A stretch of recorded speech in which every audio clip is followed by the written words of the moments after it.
Hello everyone, मैं हूं लोकेंद्र सिंह और आज हम देखेंगे जेफ केलर की book the attitude is everything. इस बुक में एटीट्यूड का मतलब उस एटीट्यूड से नहीं है। इस बुक में एटीट्यूड का मतलब हमारी लाइफ में जो प्रॉब्लम्स आती हैं उनसे हमें कैसे डील करना है, उनको कैसे हमें हैंडल करना है। जेफ ने इस बुक में 12 लाइफ लेसन्स दिए हैं जिनको आप अप्लाई करके अपनी प्रॉब्लम्स को कैसे डील कर सकते हैं। जेफ ने ये 12 लेसन्स लिखने के पहले एक अपना बेसिक लाइफ का इंट्रोडक्शन दिया है जिसका नाम दिया है the night that change my life. Start करते हैं। जेफ बचपन से लॉयर बनना चाहते थे और उन्होंने अपनी स्टडी कंप्लीट करने के बाद वो लॉयर भी बन गए और 1981 में उन्होंने अपनी क्लासमेट डॉलर्स से शादी कर ली। बट लॉ कैरियर के कुछ सालों की प्रैक्टिस के बाद उन्हें यह रियलाइज़ हुआ कि ये कैरियर उतना भी अच्छा नहीं है जितना उन्होंने सोचा था और प्रैक्टिस के दौरान अपनी लाइफ में वो बहुत उदास और दुखी रहने लगे थे। वो अपनी 20s में भी 40s के लगने लगे थे। लेकिन एक रात जेफ जब टीवी देख रहे थे तब उन्होंने एक ऐड देखा जो कि मेंटल बैंक नाम का एक होम स्टडी कोर्स था जो अपने सबकॉन्शियस और एटीट्यूड से रिलेटेड था कि कैसे आप अपनी लाइफ में जो प्रॉब्लम्स आती हैं उनसे कैसे डील कर सकते हैं।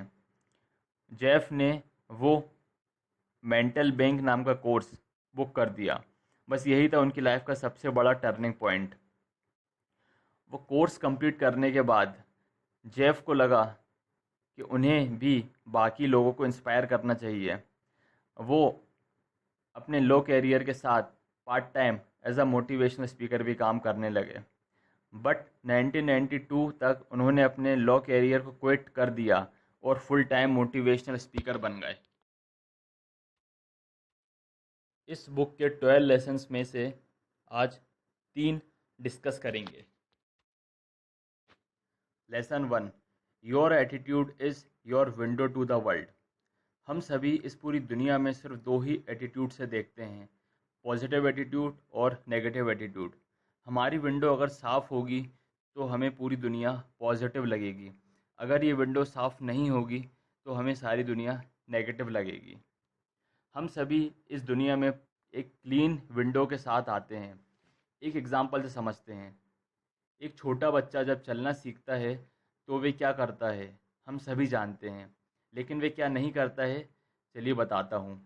वो कारपेट को ब्लेम नहीं करता कि ये कारपेट कितना ख़राब है, इसने मुझे गिरा दिया। वो अपने पेरेंट्स को ब्लेम नहीं करता कि मैं अभी इतना छोटा हूँ और मेरे पेरेंट्स मुझे चलना सिखा रहे हैं। वो स्माइल करता है और फिर से चलने लगता है। जैसे हम सभी अपनी विंडो को डेली क्लीन करते हैं उसी तरह हमें अपने एटीट्यूड को भी नेगेटिव से पॉजिटिव करना चाहिए। और it's your job. Lesson number 2, you are a human magnet. Henry Ford का कहना था, whether you think you can or think you can't, you are right. मतलब कोई काम आप सोचते हो कि मैं ये कर सकता हूँ या मैं ये नहीं कर सकता, तो आप उन दोनों परिस्थितियों में सही हैं। आर नाइटिंगले जो कि एक सक्सेस राइटर और ब्रॉडकास्टर स्पीकर हैं, उन्होंने सक्सेस को सिर्फ 6 वर्ड में डिफाइन करा है, we become what we think about it. हमें हर समय कोशिश करनी चाहिए कि हम पॉजिटिव रहें, लेकिन अगर सुबह सिर्फ 10 मिनट पॉजिटिव रहे और बाकी दिन नेगेटिव सोचते रहे तो इससे हम पॉजिटिव रिजल्ट अचीव नहीं कर सकते। चलिए एक और एग्जांपल से समझते हैं। एक लड़का है जो महीने में एक दिन जिम जाता है और पूरी डेडिकेशन के साथ वर्कआउट करता है और अपने ट्रेनर्स के सारे इंस्ट्रक्शन को फॉलो करता है और डाइट रूटीन भी फॉलो करता है। लेकिन बाकी के 29 डेज़ वो जिम नहीं जाता और जंक फूड खाता है और अनहेल्दी खाना खाता है, तो वो एक हेल्दी बॉडी को अचीव नहीं कर सकता। इसीलिए हमें कोशिश करनी चाहिए ज़्यादा से ज़्यादा समय हम पॉजिटिव ही रहें। ऑथर ने एटीट्यूड वर्सेस एक्शन इस टॉपिक को कहते हुए कहा है कि पॉजिटिव एटीट्यूड के साथ हमें एक्शंस लेना भी ज़रूरी है। Because you don't get result without any actions. मतलब हमें सिर्फ एटीट्यूड सोचने से ही सक्सेस नहीं मिल जाएगी। ऑथर ने इस बुक के थ्रू हमें 2 स्टेप्स बताए हैं जिससे हम पॉजिटिव रह सकते हैं। स्टेप नंबर 1, डेली मॉर्निंग में 15 से 20 मिनट पॉजिटिव बुक, कोई मोटिवेशनल बुक या कोई मोटिवेशनल आर्टिकल पढ़ सकते हैं। और स्टेप नंबर 2, अगर आपको बुक रीड करना या आर्टिकल पढ़ना अच्छा नहीं लगता तो आप कोई मोटिवेशनल ऑडियो प्रोग्राम भी सुन सकते हैं जो आपको दिन भर मोटिवेट रखे। ऑथर ने इस बुक में मोस्ट इम्पोर्टेंट बात बताई है कि don't count on overnight success. Positive attitude का मतलब ये नहीं कि आप रात में पॉजिटिव सोचें या कोई बिजनेस करने का सोचें और सुबह आपके पास ढेर सारा पैसा हो जाए।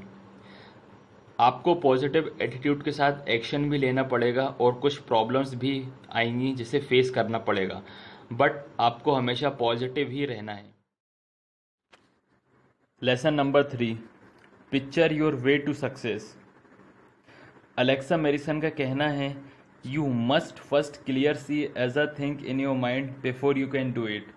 मतलब आप जो अचीव करना चाहते हो, जो बनना चाहते हो, उसको पहले आप अपने दिमाग में इमेजिन कर लेते हो। फॉर एग्ज़ाम्पल, अगर कोई इंजीनियर कोई बिल्डिंग या कोई घर बनाता है, उसको पहले अपने दिमाग में डिज़ाइन कर लेता है, उसके बाद रियल में अप्लाई करता है। एक और एग्ज़ाम्पल से समझते हैं। कैलिन ड्यूएन जो कि एक सिंगर हैं, उनसे एक इंटरव्यू में पूछा, आपने कभी सोचा था इतने सारे लोगों के सामने आप परफॉर्म करेंगी और बहुत ही सरप्राइजिंग भी लग रहा होगा?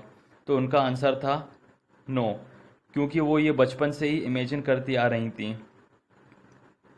इस बात पर एल्बर्ट आइंस्टाइन का भी यही कहना है, the imagination is more important then knowledge. Thank you for watching. Please like, share and subscribe.